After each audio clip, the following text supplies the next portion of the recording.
Take this, all of you, and eat it. This is my body, which will be given up for you.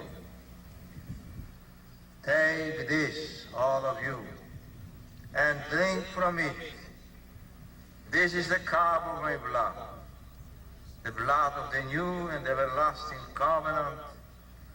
It will be shed for you and for all, so that sins may be forgiven.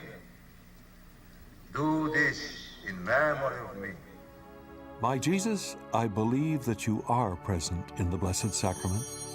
I love you above all things, and I desire you in my soul. Since I cannot now receive you sacramentally, come at least spiritually into my heart.